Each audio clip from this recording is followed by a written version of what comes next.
嚟跟實成哥日日賺啦，咁最新嘅戰績1月4號嘅，咁啊戰績日日更新啦。成哥咁啊又嚟拍直播 live，再加睇飛啦。咁啊首先睇飛先，咁可以睇到啲飛咧全部都係由唔同嘅會員提供嘅，全部都係連晒馬會戶口 number 嘅。會員買嘅注碼有幾大，即係代表對啲料幾有信心。可以見到啦，張咧都係買幾千至到幾萬嘅。咁啊，全部都連晒馬會戶口 number 噶啦。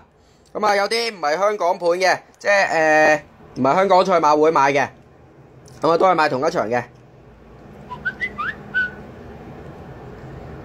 咁因為咧，佢哋覺得咧香港賽馬會食水比較深，所以咧就選擇唔係香港賽馬會買。咁啊，睇翻啦，好似呢啲咁，買嘅注碼都會比較大嘅，1萬咁樣買。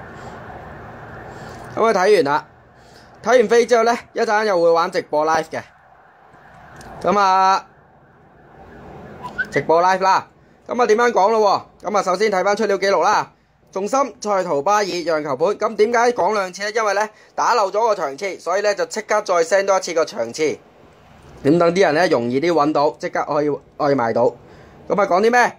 又嚟直播 live 啦，賽圖巴爾重心收錢 send 出嚟睇下啲會員有咩反應。咁直播咧就冇得做假嘅，贏到錢啲會員咧就肯定會讚你，贏唔到錢咧啲會員咧就肯定會踩你嘅。咁點解出邊嗰啲垃圾賣料唔夠膽日日拍直播 live？ 咁啊當然帶唔到啲會員贏錢，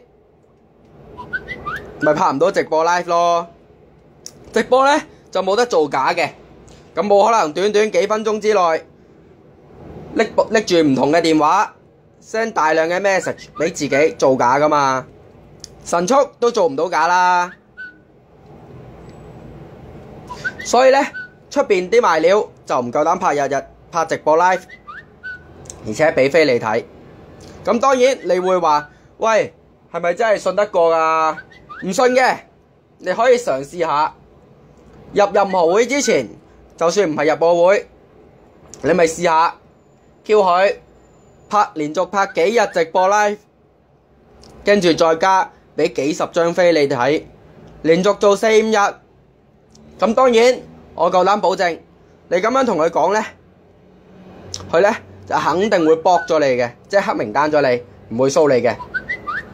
咁唔信嘅各位可以嘗試下，睇下出邊啲賣料係咪會駁咗你。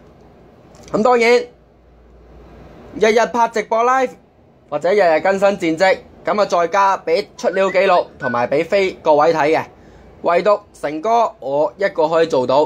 唔信嘅當然亦都可以嘗試下叫其他賣料咁樣做俾你睇。咁我夠膽喺度講啦一句啦，就係如果你夠膽咁樣做，佢咧就肯定會黑名單你嘅。唔信嘅各位可以嘗試下嘅。咁啊睇翻啦。成哥勁啊，成哥有運啊，加油成哥啊，繼續連勝啊，咁啊好多嘅。好，咁今日就係咁多先，再見。